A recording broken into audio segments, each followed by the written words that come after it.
Hello friends, welcome to the political philosopher. Friends, आज हम लोग बेंथम को फिर से कंटिन्यू करने वाले हैं और आज बेंथम के वीडियो सीरीज में हम बेंथम के उपयोगितावाद के बारे में पढ़ेंगे और बेंथम के जो अन्य विचार होंगे उनके बारे में स्टडी करने वाले हैं।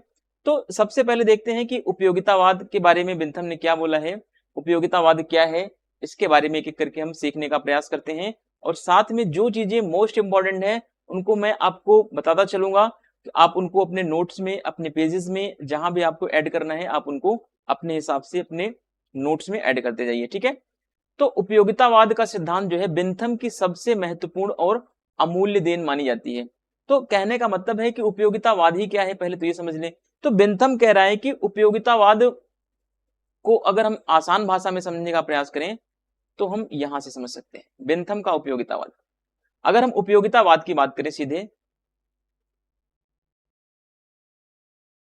उपयोगितावाद, ठीक है, तो बेंथम कह रहा है कि कोई भी वस्तु, चाहे वो राज्य हो, चाहे वह कानून हो, चाहे कानून हो, चाहे राज्य हो, चाहे अधिकार हो, चाहे स्वतंत्रता हो, ठीक है, लॉ, स्टेट, राइट एंड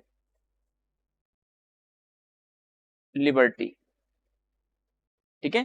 तो बेंथम कह रहा है कि कानून तभी अच्छा माना जाएगा जब इसकी उपयोगिता हो, है ना, जब यह क्या हो, जब यह समाज के लिए उपयोगी हो। उपयोगिता का मतलब कि कानून अच्छा तभी माना जाएगा जब यह समाज में अधिकतम व्यक्तियों का अधिकतम कल्याण करेगा, ठीक है, अधिकतम व्यक्तियों का अधिकतम कल्याण करेगा। फिर बेंथम कहता है कि राज्य तभी अच्छा माना जाएगा जब यह क्या हो, उपयोगी हो। उपयोगिता का मतलब फिर वही अधिकतम व्यक्तियों का अधिकतम कल्याण, ठीक है। तो फिर बेंथम कहता है अधिकार का महत्व, अधिकार तभी अच्छा माना जाएगा जब यह क्या हो, उपयोगी हो, यानी अधिकतम व्यक्तियों के अधिकतम हितों की बात करता हो। फिर स्वतंत्रता तभी उपयोगी है, धर्म तभी उपयोगी है, राज्य तभी उपयोगी है जब वह अधिक से अधिक व्यक्तियों के सुखों में वृद्धि कर सके। बेंथम कह रहा है कि कोई भी कानून, कोई भी राज्य, कोई भी अधिकार, है ना, अगर व्यक्तियों के सुखों में वृद्धि कर रहा है, व्यक्तियों के अधिकतम सुखों को बढ़ा रहा है, तब तो वह अच्छा है। अगर कोई भी राज्य, कोई भी कानून, कोई भी अधिकार, कोई भी स्वतंत्रता अगर व्यक्ति के सुखों में वृद्धि नहीं कर पा रहा है तो वह बेकार है। तो उपयोगितावाद का सार क्या है? उपयोगितावाद का सार है कि अधिकतम व्यक्तियों का अधिकतम कल्याण करना। तो ये चीजें आपको उपयोगितावाद में देखने को मिलेंगी, ठीक है। तो बेंथम के विचारों में यही आपको बेसिकली देखने को मिलेगा।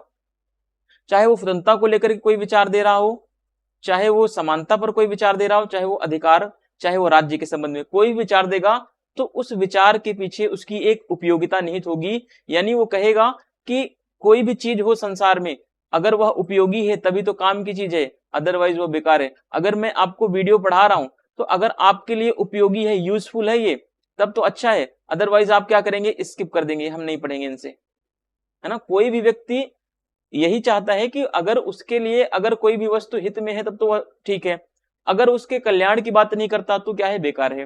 तो बेंथम भी कह रहा है कि कोई भी संसार की वस्तु कोई भी हो, चाहे जो भी चीज बन रही, चाहे कानून हो, नियम हो, राज्य हो, नैतिकता हो, वह अगर व्यक्तियों के अधिकतम कल्याण की बात करता है तब तो वह अच्छा है, अगर वह अधिकतम कल्याण की बात नहीं करता तब वह बेकार है। नेक्स्ट पॉइंट देखते हैं। उसके अन्य सभी राजनीतिक विचार उपयोगितावाद पर ही आधारित है। यानी जितने की बेंथम के जितने भी विचार हैं वो सब उपयोगितावाद पर आधारित हैं। यानी बेंथम के विचारों में उपयोगितावाद का सबसे ज्यादा प्रभाव आपको देखने को मिलेगा और बेंथम उपयोगितावाद का पहला व्यवस्थित प्रतिपादक है। बेंथम से पहले भी बहुत सारे थिंकर्स थे जिन्होंने उपयोगितावाद के ऊपर विचार दिए हैं, लेकिन बेंथम ने पहली बार इसको सिस्टमेटिक तरीके से प्रस्तुत किया है। तो ये बात ध्यान रखना है, ठीक है। अब रोचक बात यह है कि बेंथम ने कहीं पर भी उपयोगितावाद शब्द का प्रयोग नहीं किया, यह भी ध्यान रखना है। कहीं आपको क्वेश्चन मिले तो उपयोगितावाद शब्द का प्रयोग किसने किया है, बेंथम ने कर दिया, तो ऐसा नहीं करना, ठीक है। तो बेंथम ने उपयोगितावाद के बारे में बताया है लेकिन उपयोगितावाद शब्द का प्रयोग इसने कहीं भी नहीं किया है। अब इंग्लिश मीडियम वाले थोड़ा सा समझने का प्रयास करेंगे ना। वीडियो की ड्यूरेशन बड़ी होती है इसलिए क्योंकि हिंदी और इंग्लिश दोनों मीडियम में कंटेंट पढ़ना पड़ता है, तो इस वजह से थोड़ा सा टाइम टेकिंग हो जाता है। The theory of utilitarianism is Bentham's most important and invaluable contribution. तो ये most important and valuable contribution है बेंथम का। All his other political ideas are based on his utilitarianism. तो बेंथम के जितने भी अदर आइडियाज हैं सब किस पर बेस्ड हैं? सब यूटिलिटेरियनिज्म पर बेस्ड हैं उसके आइडिया, जितने भी आइडियाज हैं बेंथम के। Bentham is a systematic proponent of the utilitarianism. तो बेंथम ने पहली बार सिस्टमेटिक तरीके से जो है यूटिलिटेरियनिज्म को प्रपोज्ड किया या प्रेजेंट किया, ये भी कह सकते हैं। The interesting thing is that Bentham never use the word या टर्म यूटिलिटेरियनिज्म। बेंथम ने कभी भी यूटिलिटेरियनिज्म वर्ड का यूज नहीं किया है। तो ये चीजें आपको समझ के चलनी है, आगे अपने नोट्स में आप चीजों को ऐड करते चले। फिर बेंथम के उपयोगितावादी दर्शन का वर्णन उसकी दो पुस्तकों में मिलता है। पहली पुस्तक है फ्रेगमेंट ऑन गवर्नमेंट, दूसरी पुस्तक है introduction to the principles of morals and legislation. तो ये पहली बुक है और ये दूसरी बुक है। तो दोनों बुक में आपको उसके उपयोगितावादी संबंधी विचार देखने को मिलेंगे। हालांकि बेंथम के सारे विचारों में आपको उपयोगितावाद का सार दिखाई देगा, लेकिन इसमें ज्यादातर प्रभाव आपको उपयोगितावाद का यहाँ पर दिखाई देगा। Bentham's utilitarian philosophy is the described in his two books fragments on government and introduction to the principles of moral and legislation. तो ये दो बुक्स ऐसी हैं जिनमें आपको यूटिलिटेरियनिज्म का इंपैक्ट बहुत ज्यादा दिखाई देगा। तो अब देखते हैं कि हमने उपयोगितावाद के बारे में थोड़ी बहुत चीजें सीख ली हैं।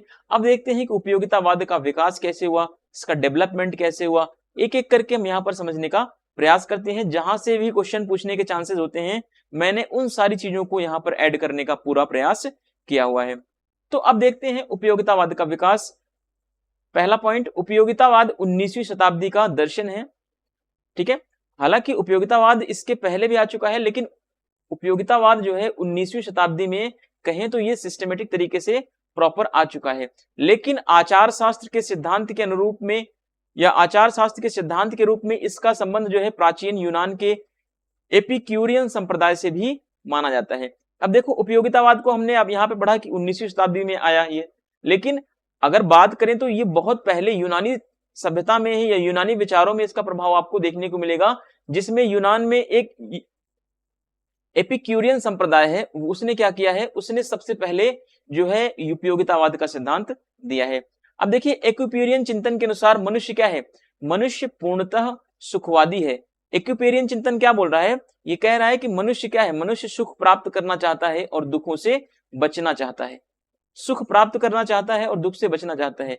फिर एपिक्यूरियन चिंतन कहता है वह सुख की ओर दौड़ता है, मनुष्य जो होता है वह सुख प्राप्त करना चाहता है और दुख से बचना चाहता है। तो ये क्या है, ये बेंथम से पहले एपिक्यूरियन चिंतन में ही आपको दिखाई देगा।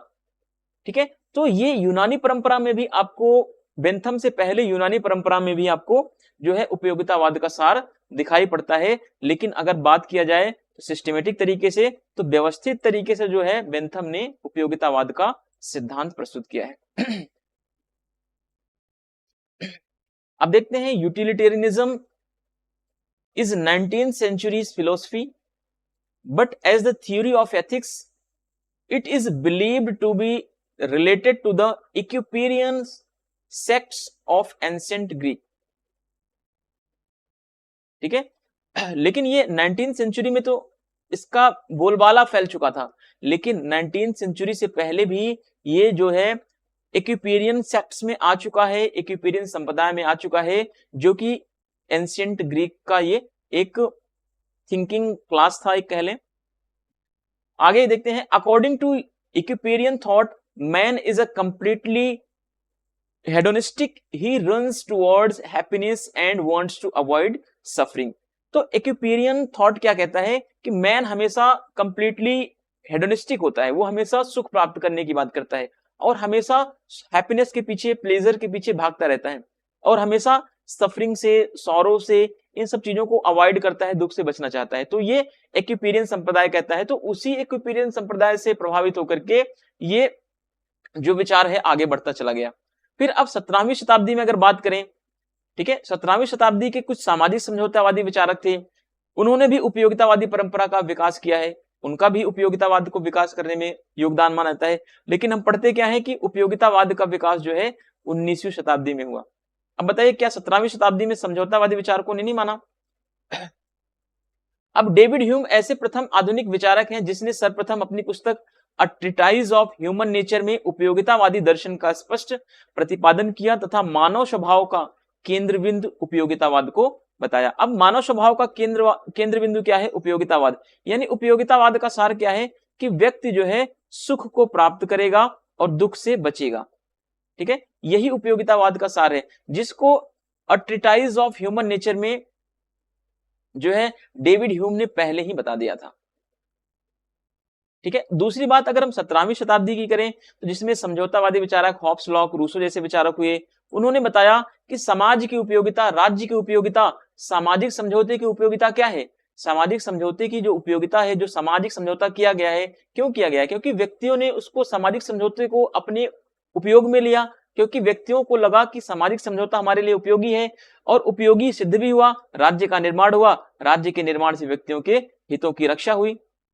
तो ये क्या है? ये जो भी चीजें हो रही हैं, ठीक है, आपको उपयोगितावाद का सार जो है समझौतावादी विचारकों के दर्शन में दिखेगा, इक्विपेरियन चिंतन में दिखेगा। डेविड ह्यूम ने ट्रीटाइज ऑफ ह्यूमन नेचर जो बुक लिखा, इसमें उसने स्पष्ट जो है मानव को केंद्र में रखा और मानव को केंद्र में रखकर उसने बताया कि मानव का स्वभाव जो होता है वो अधिक से अधिक सुख प्राप्त करने की बात करता है और दुखों से बचना चाहता है।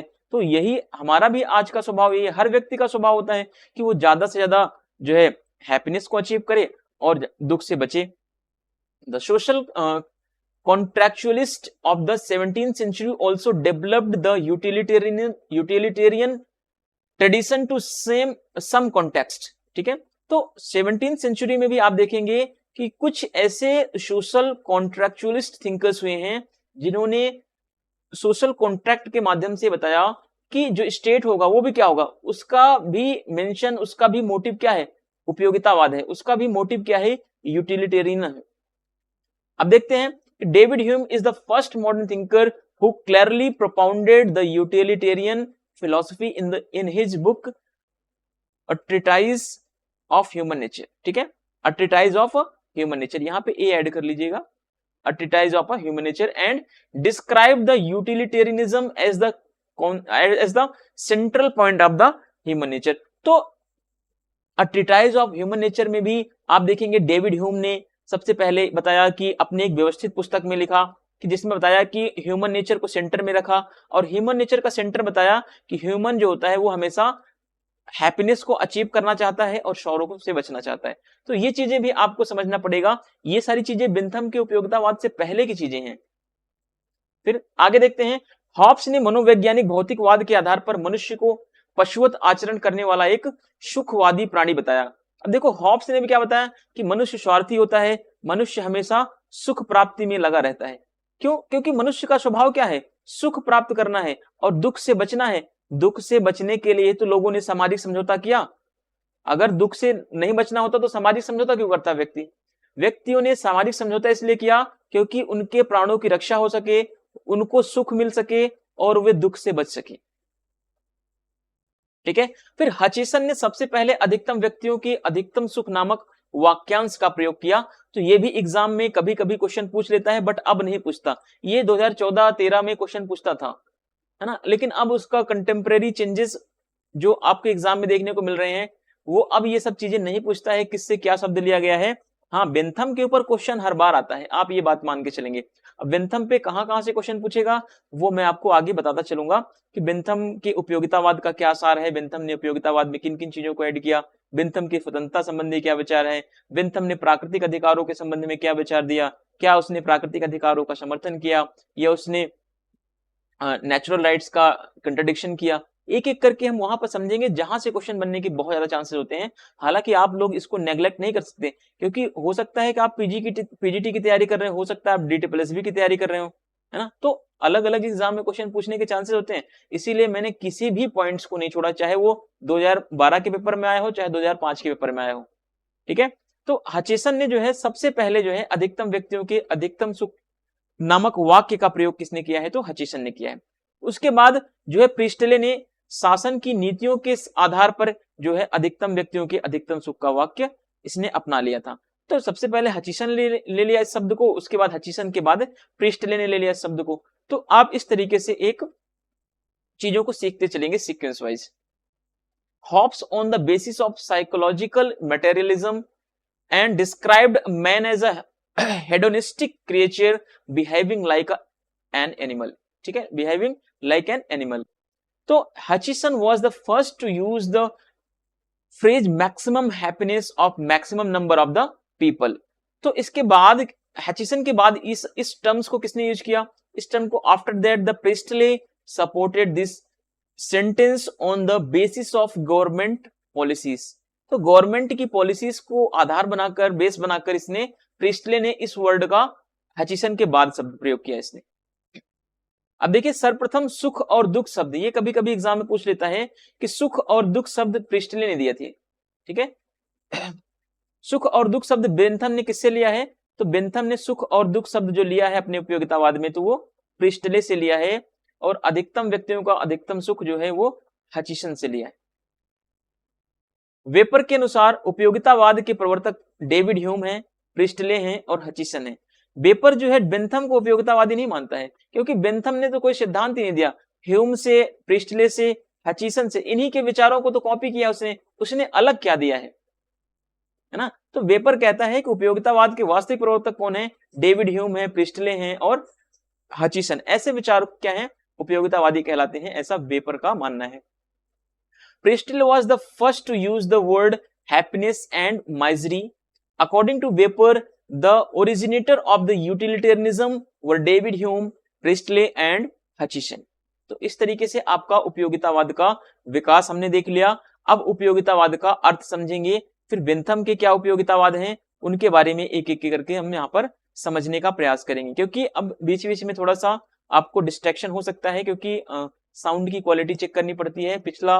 पिछले से पिछले वीडियो में मैंने 1.5 घंटे की वीडियो बनाई थी, है ना, उसमें बिल्कुल साउंड नहीं आया था, तो अब समझ सकते हैं कि 1.5 घंटे की पूरी मेहनत बेकार गई थी। तो इसलिए थोड़ा सा आप लोग कंप्रोमाइज कीजिए। अब देखते हैं उपयोगितावाद का क्या अर्थ है। सीधे बिना किसी टाइम को वेस्ट करते हुए चलते हैं, देखते हैं उपयोगितावाद क्या है क्या नहीं है। उपयोगितावाद एक ऐसा दर्शन है जो किसी वस्तु के नैतिक और भावनात्मक पक्ष पर ध्यान न देकर उसके यथार्थवादी पक्ष को ही देखता है। तो मोस्ट इंपॉर्टेंट क्वेश्चन बनने के यहाँ पे चांसेस हैं कि उपयोगितावाद के बारे में कौन कौन से कथन सही हैं, है ना। तो एग्जाम में क्वेश्चन बनाऊंगा तो यही सबसे क्वेश्चन बनाता हूं मैं, फिर कुछ और बुक्स के अदर रेफरेंसेस लेता हूं, कुछ PYQ ऐड कर देता हूं, कुछ अलग से अपने जो मेरे नोट्स हैं, जो मैंने शॉर्ट नोट्स बना रखे हैं, उसके कुछ क्वेश्चन ऐड कर देता हूं उसमें। तो इस तरीके से मेरा जो PPT बनता है या फिर जो मेरा टेस्ट सीरीज बनाता हूं मैं, उनमें सारी चीजों को एनालाइज करने के बाद थोड़ा करके सारी चीजों को ऐड करके एक तब जाके परफेक्ट PPT आपके लिए बनता है, ठीक है।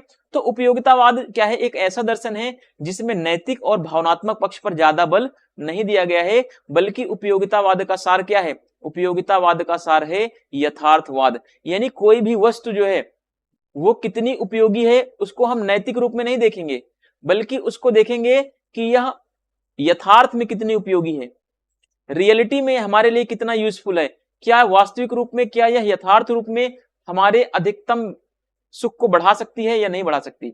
हमें इससे नैतिक चीजों से कोई लेने देन नहीं है यथार्थवाद में, ठीक है। उपयोगितावाद में हमें नैतिकता से, भावनात्मक पक्ष को बहुत ज्यादा ध्यान में देकर, देखिए नैतिक भावनात्मक पक्ष का जो उपयोगितावाद का सार आपको देखने को मिलेगा। देखिए उपयोगितावाद की दो चीजें आपको देखने को मिलेंगी, एक तो उपयोगितावाद आपको पॉलिटिकल साइंस में जो बेंथम का है हमको वो पढ़ना है, और एक उपयोगितावाद आपको देखने को मिलेगा दर्शन में, फिलॉसफी में, ठीक है। तो फिलॉसफी वाला पार्ट्स को हम स्किप कर रहे हैं और बेंथम के उपयोगितावाद को हम पढ़ने का प्रयास करेंगे, क्योंकि हमारे सिलेबस में बेंथम का उपयोगितावाद है, ना कि फिलॉसफी वाला उपयोगितावाद। तो यहां पर एक चीज समझेंगे कि उपयोगितावाद कैसा है, एक ऐसा दर्शन है जो नैतिकता और भावनात्मक पक्ष को क्या करता है, इस पर ज्यादा बल नहीं देता है, बल्कि वो कहता है कि यथार्थ में चीजें कितनी ज्यादा महत्वपूर्ण है।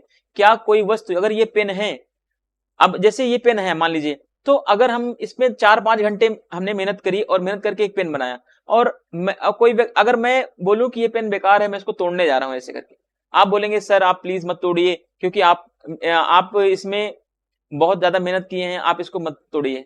तो ये क्या है, आपका भावनात्मक पक्ष दिख रहा है। लेकिन मैं उपयोगितावादी विचारक हूं और मैं इस वस्तु की उपयोगिता यथार्थवाद के आधार पर सिद्ध करूंगा, क्योंकि मैं कहूंगा भले से मैंने इसमें 10 घंटे अपनी मेहनत की है, लेकिन ये हमारे लिए उपयोगी नहीं है। ये यथार्थ में हमारे लिए कितना अच्छा है, अगर ये हमारे लिए अच्छा नहीं तो ये हमारे काम का चीज नहीं, हम इसको तोड़कर फेंक देंगे। ठीक है, तो यथार्थवाद जो है वो रियलिटी में देखता है कि व्यक्ति के लिए कितना उपयोगी है, कितना उपयोगी नहीं है।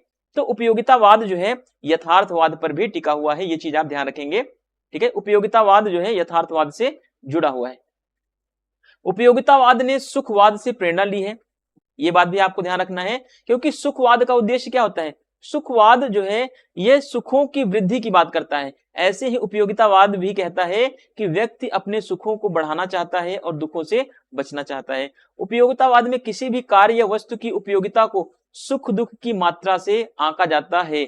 यानी अब बेंथम कह रहा है उपयोगितावाद में क्या होगा, उपयोगितावाद में जैसे मैंने कोई कानून बना दिया यहाँ पे, ठीक है, मैंने कानून बना दिया, अब इस कानून की उपयोगिता क्या है, इस कानून की उपयोगिता अगर ये सुखों की वृद्धि कर सकती है, अधिकतम व्यक्तियों के अधिकतम कल्याण की बात करता है ये कानून, तब तो अच्छा है। अगर यह कानून सुखों में वृद्धि नहीं कर पा रहा है, ठीक है, सुखों में वृद्धि नहीं कर पा रहा है, तो क्या है, ये बेकार है फिर, है ना। किसी भी वस्तु की उपयोगिता क्या है, बेंथम कह रहा है कि उपयोगितावाद का सार क्या है, उपयोगितावाद का सार है सुख दुख की मात्रा को आंकना। अगर कोई भी वस्तु, अगर ये पेन हमारे लिए है, अगर ये पेन हमारे काम की चीज है, अगर हमारी हेल्प कर रहा है, अगर हमारी मदद कर रहा है, तब तो ये अच्छा है। अगर हमारे काम का नहीं, ठीक है, तो ये हमारे किसी चीज के लिए उपयोगी नहीं है, इसको फेंक देने में ही भलाई है हमारा। तो ये चीज बेंथम बताने का प्रयास कर रहा है कि संसार में जो भी वस्तुएं हैं, चाहे वो राज्य हो, चाहे कानून हो, चाहे न्याय व्यवस्था हो, वो उसका आधार उपयोगितावाद होगा, उसका आधार यथार्थवाद होगा, है ना। अगर वो हमारे लिए उपयोगी है तो अच्छी है, अगर उपयोगी नहीं है तो बेकार है। Utilitarianism is a philosophy that looks at the realistic side of a thing instead of focusing on its moral and emotional sides. ठीक है, उपयोगितावाद यूटिलिटेरियनिज्म कहता है कि हमें जो है रियलिस्टिक साइड को देखना चाहिए, ना कि हमें मोरल एंड इमोशनल साइड को लेकर चलना चाहिए। Utilitarianism has taken inspiration from the hedonism. फिर in utilitarianism the unity of any work और things is measured by the amount of happiness and the sorrow. तो यहां पर यूटिलिटेरियनिज्म का जो मेन मोटिव क्या है कि ये जो है सॉरो को और हैप्पीनेस को क्या करता है, मेजर करता है। ठीक है, अब ये कहता है कि अगर कोई भी वर्क, कोई भी काम अगर हमारे लिए तभी अच्छा होगा जब वह क्या है, जब हमारे सुखों में वृद्धि कर रहा है। अगर वो काम करने से हमें सुख नहीं मिलता, हमें प्लेजर नहीं मिल रहा, हमें हैप्पीनेस नहीं मिल रहा, तो हमारे लिए क्या है, बेकार की वस्तुएं हैं। तो उपयोगितावाद का आधार ही है यथार्थवाद, उपयोगितावाद का आधार है सुखवाद। यहां पे एक बार मैं लिख दे रहा हूं, आप इसको अपने नोट्स में लिख लें। उपयोगितावाद का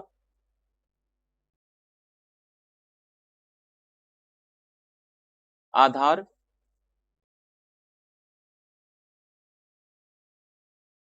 यथार्थवाद है, ना कि नैतिकता। उपयोगितावाद का आधार सुखवाद है, ना कि दुखवाद। ठीक है, दुखवाद अगर ना लिखें तो भी कोई दिक्कत नहीं है। यानी कि उपयोगितावाद का आधार यथार्थवाद है। यथार्थ का मतलब कि कोई भी वस्तु हमारे रियल लाइफ में कितनी यूजफुल है। अगर यूजफुल है तो अच्छी बात है, अगर यूजफुल नहीं है तो बेकार की बातें हैं, उसका उस वस्तु का कोई मूल्य नहीं है, उस वस्तु का कोई महत्व नहीं है। ठीक है, उम्मीद करता हूं कि आज आपको मेरी राइटिंग थोड़ी बहुत सही लग रही होगी, क्योंकि मेरी राइटिंग वैसे अच्छी है बट इस पेन से नहीं लिख पाता हूं मैं, थोड़ा सा अजीब सा राइटिंग हो जाता है। ठीक है, तो बेंथम कह रहा है कि कोई भी वस्तु कितनी उपयोगी है, इसका आधार क्या है, उपयोगितावाद है। कोई भी कानून, चाहे आप कानून को ले लीजिए, ठीक है, बेंथम कह रहा है कि मान लीजिए एक कानून बना, ठीक है, ये कानून अगर हमारे सुखों को बढ़ा रहा है, व्यक्ति के सुखों में वृद्धि कर रहा है, तब तो ये अच्छा है। अगर व्यक्ति के सुखों में वृद्धि नहीं कर पा रहा है तो क्या है, ये फिर बेकार है। ठीक है, इस कानून का आधार क्या है, उपयोगितावाद है। उपयोगितावाद क्या है, सुखवाद से जुड़ा हुआ है। यानी जो चीजें हमारे सुखों में वृद्धि कर रही है वही उपयोगी है हमारे लिए, और जो चीज हमारी सुखों को नहीं बढ़ा सकती वो बेकार की बातें हैं। आप एक सामान्य शब्दों में समझे तो ठीक है, इससे ज्यादा उपयोगितावाद को आपको समझने की जरूरत नहीं है और ना ही एग्जाम में इससे ज्यादा डीप में पूछा जाएगा। और आप आप लोग आप लोग पढ़ रहे होंगे तो आप लोगों को खुद पता चल रहा होगा कितनी चीजें मैं डीप में पढ़ा रहा हूँ। आप लोग वैसे भी बहुत सारे यूट्यूब चैनल पे देखते होंगे कि ऐसे हल्के में 2-2 3-3 लाइन पढ़ा के निकल जा रहे हैं, टीचर्स कह रहे हैं पेड कोर्स खरीदो, पेड कोर्स। मेरा वो कोई मोटिव नहीं है पेड कोर्स बेचने का, जब बेचेंगे तब बेचेंगे, अभी तो फिलहाल मैं फ्री में पूरा 10 यूनिट पढ़ाऊंगा आपको।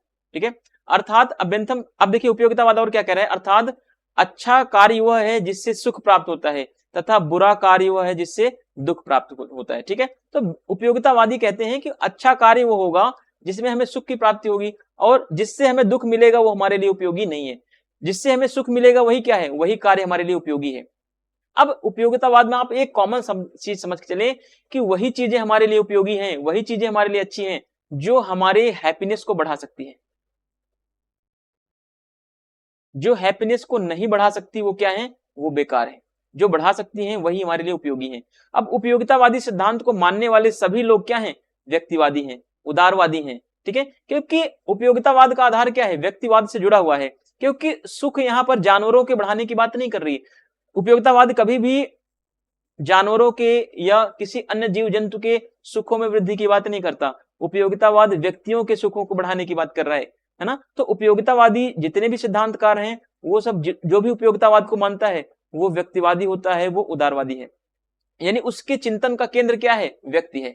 उपयोगितावादी सिद्धांत में व्यक्ति क्या है, उपयोगितावादियों के चिंतन का केंद्र बिंदु है। ये बात अपने नोट्स में आप ऐड करेंगे यहां पर। व्यक्ति चिंतन का केंद्र बिंदु है।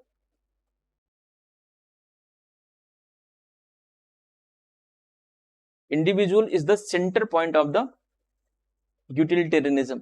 ठीक है, तो उपयोगितावाद में क्या है, यहां पे लिख लें उपयोगितावाद। उपयोगितावाद में व्यक्ति चिंतन का केंद्र बिंदु है, क्योंकि उपयोगितावादी जो हैं वो व्यक्ति के अधिकतम हितों की बात करते हैं, सुख को बढ़ाने की बात करते हैं, ना कि किसी अन्य चीज की, ना कि जानवरों की, ना कि पशुओं के। उनके सुखों को बढ़ाने की बात नहीं कर रहे हैं। उपयोगितावादी व्यक्ति को अपने चिंतन में रखते हैं और कहते हैं कि अधिकतम व्यक्तियों का अधिकतम कल्याण ही क्या है, अच्छा है। चलिए तो ऐसी चीजें आपको याद रखनी है। तो कुछ पॉइंट्स हैं जो आपको स्टार बना के अपने नोट्स में ऐड करने। ठीक है, चलिए उपयोगितावादी सिद्धांत को मानने वाले सभी लोग क्या हैं, व्यक्तिवादी हैं, जो यह मानते हैं कि राज्य व्यक्ति के लिए है, ना कि व्यक्ति राज्य के लिए है। ठीक है, अब देखिए उपयोगितावादी कहते हैं कि राज्य क्या है, राज्य को ये साधन मानते हैं। क्या मानते हैं उपयोगितावादी, राज्य को साधन मानते हैं। उपयोगितावादी कहते हैं कि राज्य की उपयोगिता तभी है जब यह व्यक्तियों का अधिकतम कल्याण कर सके, व्यक्तियों का अधिकतम कल्याण कर सके। अगर राज्य व्यक्तियों के सुखों को नहीं बढ़ा सकता, व्यक्तियों के हैप्पीनेस को नहीं बढ़ा सकता, तो इस राज्य का कोई महत्व नहीं है। ठीक है, तो राज्य क्या है, राज्य जो है व्यक्ति के लिए है, ना कि व्यक्ति राज्य के लिए है। अब दूसरे शब्दों में आपने समझ लिया कि राज्य क्या है, एक साधन है, और व्यक्ति क्या है, उपयोगितावाद में साध्य है। क्योंकि उपयोगितावादी क्या है, व्यक्तिवादी विचारक है। उपयोगितावाद प्रयोगात्मक और व्यवहार प्रधान है, यानी ये हर चीज का प्रयोग करता है। पहले कोई भी कानून बना तो उसको प्रयोग करके देखेगा कि व्यक्ति के लिए कितना अच्छा है, कितना बुरा है, क्या यह कानून प्रयोग करने के बाद। ठीक है, उपयोगितावाद क्या कर रहा है, प्रयोगात्मक और व्यवहारिक, यानी ये कोई किसी भी कानून से, मान लीजिए कोई कानून बन गया, कानून का यह प्रयोग करेगा पहले व्यवहारिक रूप में, और इस प्रयोग से यह पता चल गया कि यह अधिकतम व्यक्तियों का अधिकतम सुख बढ़ा सकता है, तब तो यह कानून अच्छा है। अगर इस कानून के प्रयोग में पता चला कि यह अधिकतम व्यक्तियों के अधिकतम सुख को नहीं बढ़ा पा रहा है, तब तो यह कानून बेकार हो गया। तो उपयोगितावादी कह रहे हैं कि किसी भी वस्तु की उपयोगिता उसके प्रयोग पर निर्भर करेगी। अगर प्रयोग में वो सफल हो गया, प्रयोग में वो अधिकतम व्यक्तियों के अधिकतम कल्याण की कसौटी पर खरा उतर गया, तब तो वह अच्छा है। अदरवाइज उस कानून का या उस वस्तु का कोई महत्व नहीं हो, चाहे वो राज्य हो, चाहे अन्य कोई संस्था हो। ठीक है, तो ये चीजें आपको अपने उपयोगितावाद के विचार में क्लियर करते हुए चलना है। और देखते हैं इंग्लिश मीडियम में, that's good deed is that which gives happiness and bad deed is that which gives unhappiness. ठीक है, तो उपयोगितावादी कहते हैं कि जो चीज अच्छी है, जो चीज हैप्पीनेस को बढ़ाती है वो अच्छी है, और जो हैप्पीनेस को नहीं बढ़ा पाती वो बेकार है। All those who believed in the who believe in the utilitarian theory are individualistic, who believe that the state is for the individual and not the individual for the state. तो जितने भी इंडिविजुअलिस्टिक थिंकर हैं, जितने भी utilitarian thinkers हैं, ये कह रहे हैं कि स्टेट किसके लिए है? स्टेट जो है इंडिविजुअल्स के लिए है, ना कि इंडिविजुअल जो है स्टेट के लिए। ये बात ध्यान रखना। Utilitarianism is a experimental and behaviour oriented, यानी उपयोगितावाद में हर चीज का एक्सपेरिमेंट किया जाता है, हर चीज को व्यवहारिक रूप में, बिहेवियर थिंक में या प्रैक्टिकल रूप में इसे देखा जाता है ना। अगर एक्सपेरिमेंटल में ये सक्सेसफुल हो गया तब तो अच्छा है, अगर एक्सपेरिमेंट में फेल हो गया तो बेकार है। अब देखिए उपयोगितावाद का संबंध किससे है? वास्तविकता से है, ना कि काल्पनिक और अमूर्त सिद्धांतों से। अब देखिए काल्पनिक और अमूर्त सिद्धांतों को उपयोगितावादी नहीं मानते, इसी आधार पर उपयोगितावादियों ने प्राकृतिक अधिकारों का खंडन कर दिया, क्योंकि उपयोगितावादियों ने बोला कि प्राकृतिक अधिकार क्या थे? काल्पनिक थे, क्योंकि राज्य के पहले, समाज के पहले किसी भी अधिकार की कल्पना की ही नहीं जा सकती। जैसे कि लॉक ने बताया कि व्यक्ति को जन्म से ही अधिकार प्राप्त होते हैं, तो बेंथम जैसे विचारकों ने कहा कि प्राकृतिक अधिकार क्या है? कोरी कल्पना है, बकवास है, बकवासों से भी बकवास है, बैसाखियों पर टिका हुआ बकवास है ना, क्योंकि ये सब क्या है? काल्पनिक चीजें थी। तो ये जो है उपयोगितावादी कभी भी काल्पनिक चीजों में विश्वास नहीं करेंगे, ये हमेशा यथार्थ की चीजों को देखेंगे, ये रियलिटी को देखेंगे, ये चीजों को प्रैक्टिस में लाकर देखेंगे, प्रैक्टिकल में लाकर देखेंगे। उपयोगितावाद के अनुसार किसी राजनीतिक कार्य का महत्व तभी है जब उससे जन कल्याण हो, तथा इसके अनुसार जन कल्याण लोगों के व्यक्तिगत सुखों का संग्रह मात्र है। ठीक है, तो उपयोगितावाद कह रहा है कि चाहे राजनीतिक कार्य हो, चाहे सामाजिक कार्य हो, अगर उस कार्य से अधिकतम व्यक्तियों का अधिकतम कल्याण हो रहा है, यानी अधिकतम व्यक्तियों को अधिकतम सुख मिल रहा है, तब तो वह उपयोगितावाद के अनुसार सही है। अगर कोई भी राजनीतिक कार्य है उससे अधिकतम व्यक्तियों का अधिकतम कल्याण नहीं हो रहा है, तब तो वह राजनीतिक कार्य बेकार है। ठीक है, तो उपयोगितावाद का मेन सार क्या है कि कोई भी वस्तु कितनी उपयोगी है व्यक्ति के लिए, ये चीज देखना है।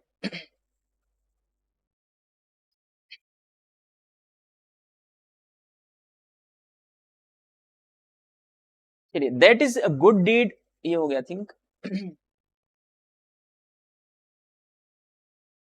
दोबारा से ये शायद से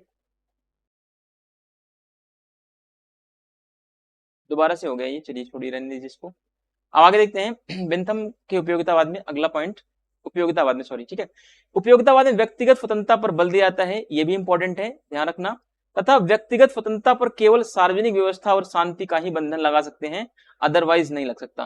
ठीक है, अब देखो व्यक्तिगत स्वतंत्रता पर उपयोगितावाद में बल क्यों दिया जा रहा है, आप समझने का प्रयास करेंगे, क्योंकि जितने भी उपयोगितावादी विचारक हैं वो क्या है? वो व्यक्तिवादी विचारक हैं। आपने ऊपर भी पढ़ा है अभी, जितने भी उपयोगितावादी विचारक हैं कैसे हैं? वो व्यक्तिवादी विचारक हैं, और व्यक्तिवादी विचारकों का चिंतन का केंद्र क्या है? व्यक्ति है ना, व्यक्ति को महत्व दिया जाता है, व्यक्ति की स्वतंत्रता, व्यक्ति की समानता, व्यक्ति के अधिकार। व्यक्तिवाद में व्यक्ति को तार्किक प्राणी माना जाता है, व्यक्ति को विवेकशील प्राणी माना जाता है, और व्यक्तिवाद में यह भी कहा जाता है कि व्यक्ति को खुला छोड़ दो, व्यक्ति को जो है खुला छोड़ देने से ही व्यक्ति अपना कल्याण कर सकता है, राज्य को व्यक्ति के मामले में हस्तक्षेप नहीं करना चाहिए। तो इसमें उपयोगितावाद में व्यक्तिगत स्वतंत्रता पर बल दिया जाएगा, क्योंकि उपयोगितावादी विचारक क्या है? व्यक्तिवादी विचारक है। ठीक है, हाँ एक कंडीशन और है, व्यक्ति की स्वतंत्रता पर प्रतिबंध तभी लगेगा जब वह व्यक्ति जो है समुदाय की शांति और व्यवस्था को भंग करेगा। ठीक है, व्यक्तिगत स्वतंत्रता पर केवल तभी प्रतिबंध लगा सकता है जब शांति और व्यवस्था को खतरा उत्पन्न हो। अधिकतम व्यक्तियों का अधिकतम सुख ही उपयोगितावाद के अनुसार राज्य की प्रकृति तथा उसकी श्रेष्ठता की कसौटी है। तो अब कोई भी राज्य है उसकी श्रेष्ठता इसमें सिद्ध होगी कि वह कितना सुख बढ़ा सकता है, कितना सुख नहीं बढ़ा सकता। अगर कोई भी राज्य अधिकतम सुखों की वृद्धि कर सकता है तब तो राज्य अच्छा है, अगर राज्य जो है सुखों में वृद्धि नहीं कर पा रहा है तो राज्य बेकार है। In this the emphasizes on the individual freedom and the only restriction on individual freedom is a public order and peace. According to utilitarianism, the maximum happiness of a maximum number of the people is the criterion of the nature and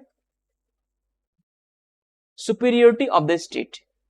तो ये चीज भी आपको ध्यान रखनी है। अब कुछ उपयोगितावादी विचारक हैं जिनके बारे में हम देख लेते हैं, जैसे डेविड ह्यूम है, प्रिस्टले हैं, हचिसन है, हॉलबैक है और हेल्यूटियस है, बेंथम है, बेथम नहीं बेंथम है, जेम्स मिल है, जॉन ऑस्टिन है, जॉर्ज ग्रोट है, जॉन स्टुअर्ट मिल भी उपयोगितावादी हैं, मॉल्सवर्थ हैं, अलेक्जेंडर बैन, ये सब थिंकर्स ऐसे हैं जो उपयोगितावाद से जुड़े हुए हैं। ठीक है, तो जेम्स मिल और जेएस मिल, जेम्स मिल ये जॉन स्टुअर्ट मिल का क्या है, फादर है ये। ठीक है, तो कुछ उपयोगितावादी विचारक ऐसे हैं जिनके नाम आपको थोड़े बहुत याद रखने चाहिए, और नाम याद रखना भी जरूरी होता है। कभी कभी क्वेश्चन पूछ ले निम्नलिखित में से कौन सा विचारक है जो उपयोगितावादी नहीं है, तो आपको ये भी थोड़ा सा एक मोटा मोटा आपको याद रखना चाहिए। बहुत ज्यादा आपको परेशान होने की जरूरत नहीं होती इन सब में। ठीक है, अगर नहीं भी याद हो रहा तो कोई भी इतना ज्यादा पैनिक होने की जरूरत नहीं है कि आपको नहीं याद हो रहा तो मैं कोर्स खरीद लूंगा किसी का, किसी कोचिंग में एडमिशन ले लूंगा, कोई जरूरत नहीं भाई। अगर नहीं याद हो रहा है तो कोचिंग वाले थोड़ी याद करा देंगे आपको, अगर याद करना है तो आपका काम है याद करना। आपको नॉर्मल सभी, चाहे कोई सा भी टीचर हो, कोई सा भी कोचिंग हो, बस ऐसे ही पढ़ाएंगे सभी। कोई आपको कोई शरबत या कोई कुछ चीज ऐसा घोल के नहीं पिला देंगे कि आपको ज्ञान आ जाएगा उससे। बस आपको एक कॉन्सेप्ट बेसिक सिखाया जाता है, बाकी सारा काम आपका खुद याद करने का होता है। कोचिंग क्लासेस का काम कितना होता है, 10% होता है, बाकी 90% आप चीजें खुद करोगे। ठीक है, मैंने आपको पढ़ा दिया, कंटेंट दे दिया, ठीक है, तो अब जैसे मान लीजिए मैंने एक पूरा वीडियो पढ़ा दिया 1 घंटे में, लेकिन आप इस पर कितना आप अटेम्प्ट लगा रहे हो, आप इस पे 100% लगा रहे हो, आप इस पे 10 घंटे दे रहे हो, आप इस पे 1000 घंटे दे रहे हो, तो जितना आप मैक्सिमम इस पर एफर्ट डालेंगे उतना ही ज्यादा इनपुट, जितना आप करेंगे अच्छा उतना ही ज्यादा आपको आउटपुट इसमें मिलता जाएगा। तो इनपुट के ऊपर डिपेंड करता है कि आप कितना इनपुट अपना डाल रहे हैं। टीचर का इनपुट इतना इंपॉर्टेंट नहीं होता, टीचर अपना 10% इनपुट डालता है, ठीक है, बाकी 90% इनपुट आपको खुद लगाना पड़ेगा। चलिए देखते हैं बेंथम का उपयोगितावाद क्या कहता है। प्रिस्टले द्वारा रचित essay on the first principle of government का बेंथम पर बहुत ज्यादा प्रभाव पड़ा है। बेंथम ने अधिकतम व्यक्तियों के अधिकतम सुख का अपना प्रिय वाक्यांश किससे लिया है, प्रिस्टले की पुस्तक essay on the first principle of government से लिया है इसने। ठीक है, तो ये प्रिस्टले से इसने कुछ विचार लिए हैं, अधिकतम व्यक्तियों का अधिकतम सुख। चलिए आगे देखते हैं। प्रिस्टले की बुक है Essay on the First Principle of Government had the great influence on the Bentham. Bentham took the favorite phrase maximum happiness of the maximum number of the people. तो from Priestley's book an essay on the first principle of the government. तो ये और ये वाक्य Presley ने किससे लिया था, प्रिस्टले ने अधिकतम व्यक्तियों का अधिकतम सुख का विचार जो है हचिसन से लिया था, और प्रिस्टले से ये बेंथम ने ले लिया। ठीक है, पहले ये विचार किसने दिया, पहले विचार हचिसन ने दिया, अधिकतम व्यक्तियों का अधिकतम सुख।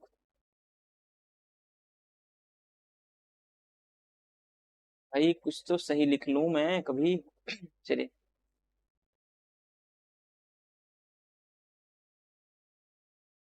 अधिकतम व्यक्तियों का अधिकतम सुख,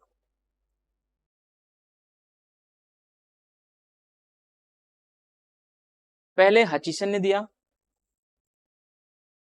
हचिसन से प्रिस्टले ने लिया, प्रिस्टले से बेंथम ने लिया। ठीक है, यही इतनी बात समझाने के लिए आपको इतना सा स्लाइड चेंज करना पड़ा। चलिए ठीक है, उपयोगितावाद को लोकप्रिय करने व शक्तिशाली रूप देने का श्रेय किसको दिया जाता है, बेंथम को जाता है। तो बेंथम से पहले हचिसन, प्रिस्टले, इन सब ने उपयोगितावाद का सिद्धांत दिया। एक्यूपिरियस जो चिंतन है उसमें भी आपको देखने को मिलेगा, यूनानी चिंतन में उपयोगितावाद का सार देखने को मिलेगा। फिर समझौतावादी विचारकों में उपयोगितावाद के कुछ झलक आपको दिखाई देगी। लेकिन अगर बात किया जाए उपयोगितावाद को लोकप्रिय बनाने का, उपयोगितावाद को एक सिस्टमेटिक वे में रखने का, तो बेंथम को यह विचार, यह श्रेय मिलता है। इसी कारण उपयोगितावाद को बेंथमवाद भी कहा जाता है। बेंथम का उपयोगितावाद जो है वो सुख दुख की मात्रा पर आधारित है। बेंथम कहता है उपयोगितावाद का आधार क्या है, सुखों की मात्रा में वृद्धि और दुखों को कम करना। यही बेंथम का उपयोगितावाद है, अगर सामान्य शब्दों में समझे तो। चाहे वो कानून के द्वारा सुखों में वृद्धि हो रही है, चाहे वो राज्य के द्वारा, चाहे किसी वस्तु के द्वारा, चाहे कोई काम करके, चाहे खेल करके, चाहे पढ़ करके, चाहे लिख करके, चाहे आप झाड़ू पोछा लगा करके, किसी भी काम से अगर आपके सुखों में वृद्धि हो रही तो अच्छा है, अगर आपके दुखों में वृद्धि हो रही तो बेकार है। Priestley took this sentence from Hutchison. Bentham is credited with the popularizing and giving a powerful form to utilitarianism. This is why utilitarianism is also called Benthamism. ठीक है, यूटिलिटेरियनिज्म को बेंथमिज्म भी कहा जाता है या बेंथमवाद को उपयोगितावाद भी कहा जाता है। Bentham's utilitarianism is based on amount of the happiness and sorrow. तो बेंथम का जो यूटिलिटेरियनिज्म है वो किस पर डिपेंड करता है? ये हैप्पीनेस और सॉरो की अमाउंट पर डिपेंड करता है। बेंथम कहता है उपयोगितावाद तभी अच्छा होगा, कोई भी वस्तु तभी भी उपयोगी होगी जब वो हैप्पीनेस को क्या करती है? इंक्रीज करे, हैप्पीनेस को इंक्रीज करे और सॉरो को क्या करे? डिक्रीज करे।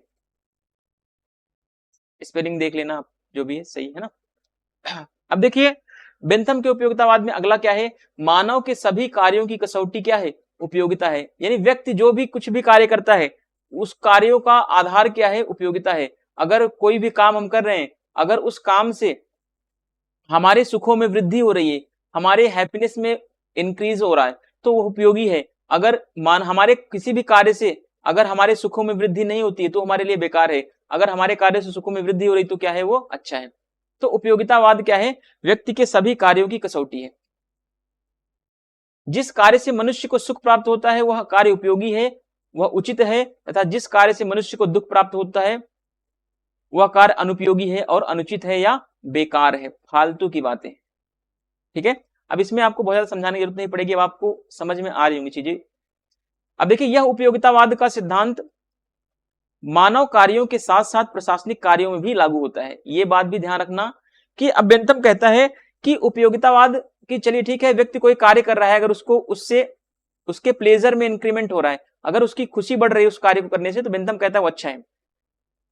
ठीक है, अब हम यहां पर सुख दुख की बात नहीं कर रहे हैं कि यहां पर हम वो नहीं कर रहे हैं कि कौन सी क्वालिटेटिव सुख है, कौन सा क्वांटिटेटिव सुख है। ठीक है, हम मात्रात्मक और गुणात्मक सुखों की बात नहीं कर रहे। जैसा कि बेंथम ने बताया कि सुख जो है मात्रात्मक होता है, मिल ने बताया सुख गुणात्मक होता है, अभी हम उसकी बात नहीं कर रहे हैं यहाँ पर। अभी हम ये कह रहे हैं कि उपयोगितावाद का सिद्धांत जो है मानव के कार्यों के साथ साथ प्रशासनिक कार्यों से जुड़ा हुआ होता है। यानी कहने का मतलब है कि उपयोगितावाद जो है एक तो मानव के कार्य से जुड़ा हुआ है, मानव कार्य से है, दूसरा ये किससे जुड़ा हुआ है? प्रशासनिक कार्य से।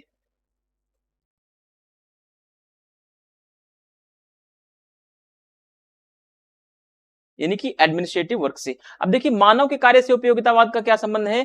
बेंथम कहता है कि अगर हम कोई काम कर रहे हैं, अगर व्यक्ति कोई भी कार्य कर रहा है, ठीक है, कोई भी कार्य कर रहा है, अगर उस कार्य को करने से उसे खुशी मिलती है, अगर उसे सुख की प्राप्ति होती है, तो वह कार्य क्या है? अच्छा है। अब कार्य चाहे कोई सा भी हो, कार्य का कोई लेन देन नहीं, चाहे वो गुल्ली डंडा खेलता हो, चाहे वो दिन भर सोता हो, चाहे वो पढ़ता हो, चाहे वो नाले में लेटा हो, ना कोई भी कार्य करे, अगर उसे खुशी मिल रही है तो वो कार्य अच्छा है। तो यह मानव से जुड़ा हुआ कार्य है। फिर वहीं पर बेंथम कह रहा है दूसरा कार्य कि जो उपयोगितावाद है वो प्रशासनिक कार्यों से भी है। यानी कि बेंथम कह रहा है कि कोई भी प्रशासनिक कार्य, चाहे वो कानून निर्माता को लेकर के हो, चाहे वो राज्य को लेकर के हो, है ना, कानून और राज्य तभी उपयोगी हैं जब व्यक्ति के सुखों को बढ़ा दे।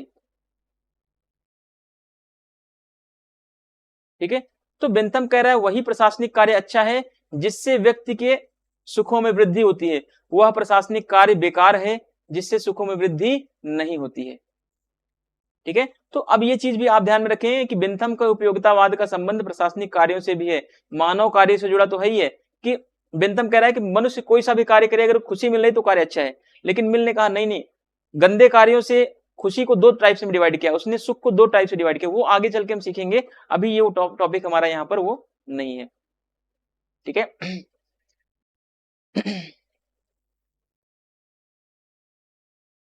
The criterion for all human action is utility, the work which gives happiness to a human is useful and appropriate and the work of which gives unhappiness to the human is useless and inappropriate।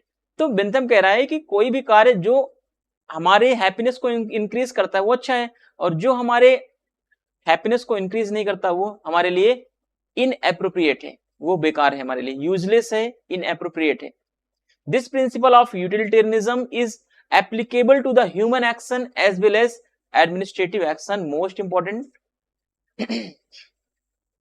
फिर आगे Bentham ने अपनी रचना एक पुस्तक लिखी, principle of moral and legislation. पुस्तक में मानव जीवन के दो स्वामी के बारे में बताता है। बेंथम कहता है कि जब व्यक्ति पैदा होता है तो उसके साथ दो चीजें आती हैं, एक सुख आता है, दूसरा आता है दुख। व्यक्ति सुख को बढ़ाना चाहता है और दुख को कम करना चाहता है। तो सुख और दुख व्यक्ति के जीवन के क्या हैं, दो स्वामी हैं। ये व्यक्ति के जन्म से ही साथ में आ जाते हैं, है ना। लेकिन व्यक्ति क्या करता है, व्यक्ति का स्वभाव क्या है, सुखों को प्राप्त करना और दुखों को कम करना। बेंथम के अनुसार किसी वस्तु की उपयोगिता का एकमात्र मापदंड यह है कि वह कहां तक सुख में वृद्धि करती है और दुख को कहां तक कम करती है। तो बेंथम कह रहा है कोई भी वस्तु है, अगर उसकी मानदंड या उसकी उपयोगिता तभी तक है जब तक वह व्यक्ति के सुखों में वृद्धि कर पा रही है। अगर कोई भी वस्तु व्यक्ति के सुखों को नहीं बढ़ा सकती तो वह वस्तु बेकार की चीज है ना। तो बेंथम कह रहा है कि कोई भी वस्तु है उसकी उपयोगिता सुखों में वृद्धि से देखी जा सकती है। वह सुखों में कितना वृद्धि कर सकती है, सुख में कितना इंक्रीमेंट कर सकता है। अगर सुखों को नहीं बढ़ा सकता कोई भी वस्तु तो वस्तु वह बेकार है। तो ये चीज आपको बेंथम के बारे में ये चीज आपको क्लियर कट में समझना है कि बेंथम के उपयोगितावाद में यह बताया गया है कि कोई भी वस्तु है, अगर ये मान लीजिए कि कोई रिमोट है, कोई पेन है, कोई कुछ भी है, ठीक है, तो वो हमारे लिए, जैसे मान लीजिए ये बुक हमारे लिए कोई सी बुक है, ठीक है, ये बुक हमारे लिए तभी उपयोगी है जब ये हमारे ज्ञान को आगे बढ़ाए, हमारे सुखों में वृद्धि करे। अगर ये बुक हमारे सुखों में वृद्धि नहीं कर पाता, अगर इस बुक को पढ़ने से हमें दुख मिलता है तो ये इस बुक को फेंक देना चाहिए, बेंथम कह रहा है, इस बुक की कोई उपयोगिता नहीं। ठीक है, तो ये चीज आप समझ के चलेंगे। अगला देखते हैं इसी में, इन his book principal of moral legislation, इसको मैंने बोल्ड में नहीं किया, चलो बोल्ड में कर दूंगा पीपीटी जब प्रोवाइड कराऊंगा तब। Bentham describes to master of human life, Bentham कहता है कि व्यक्ति के जीवन के दो मास्टर होते हैं, एक हैप्पीनेस होता है, दूसरा सॉरो होता है। ठीक है, जब व्यक्ति पैदा होता है, जब इंडिविजुअल्स का बोर्न होता है, जन्म होता है, तब उसके साथ दो चीजें आती हैं, एक हैप्पीनेस आता है, दूसरा बोरो। व्यक्ति, हर इंडिविजुअल्स अपने इस हैप्पीनेस को इंक्रीज करना चाहता है और इस सॉरो को, सॉरी बोरो नहीं सॉरो, इस सॉरो को क्या करता है, इस सॉरो को कम करना चाहता है, यानी डिक्रीज करना चाहता है इसका। ठीक है, व्यक्ति अपने हैप्पीनेस को बढ़ाना चाहता है और अपने दुखों को या सॉरोज को कम करना चाहता है, ये बात ध्यान रखना। According to Bentham the only criterion for the utility of a thing is to what extent it increases happiness and reduces misery।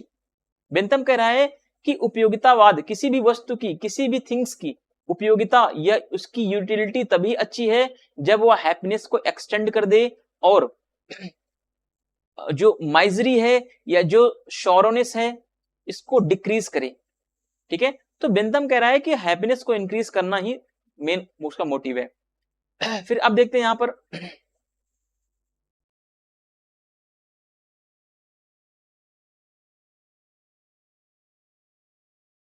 एक बेंथम का स्टेटमेंट है, यहां पर देखते हैं, अगर किसी चीज से मनुष्यों के सुखों के कुल योग में वृद्धि होती है या दुखों के कुल योग में कमी होती है तो वह चीज अच्छी है या उसके हित में है। बेंथम कह रहा है कि कोई भी वस्तु हो, अगर वह मनुष्य के सुख को बढ़ाती है और दुख को कम करती है तो वो क्या है, अच्छी है। बेंथम के विचारों में सुख स्वयं जीवन का क्या है, एक साध्य है। शेष सभी वस्तुएं सदाचार सुख क्या है, ये सब सदाचार का सुख, ये सुख प्राप्ति के क्या है, साधन है। ठीक है, बेंथम कह रहा है कि व्यक्ति के जीवन का उद्देश्य क्या है, सुख की प्राप्ति है, यानी सुख ही क्या है, साध्य है। सुख को प्राप्त करने के लिए हम जिन जिन वस्तुओं का प्रयोग करते हैं वो सब क्या है, साधन है, चाहे वो नैतिकता हो, चाहे वस्तुएं हो, चाहे किताबें हो, चाहे कुछ भी हो, है ना। बाकी चीजें क्या है, जो चीजें व्यक्ति के सुख को बढ़ाती है वो साधन है और व्यक्ति का सुख क्या है, साध्य है। इस प्रकार उपयोगितावाद जो है स्वहित, अहमवाद और व्यक्तिवाद पर आधारित है, ये भी इंपॉर्टेंट है। उपयोगितावाद जो है स्वहित पर आधारित है, अहमवाद पर आधारित है और व्यक्तिवाद पर भी आधारित है। बेंथम कहता है if something increases the sum total of human happiness और decrease the sum total of human suffering then that things is in their interest. In Bentham's view, happiness is the goal of life itself. All other things are meant to attain moral happiness. Thus, utilitarianism is based on a self-interest, egoism and individualism. ये भी most important है क्योंकि ये सारी चीजें exam में reason assertion या फिर स्टेटमेंट वाले बेस क्वेश्चन में पूछ सकता है यहां से एग्जाम में। अब देखते हैं बेंथम के अनुसार सुख प्राप्ति के कितने साधन हैं, सुख कैसे कैसे प्राप्त किया जा सकता है।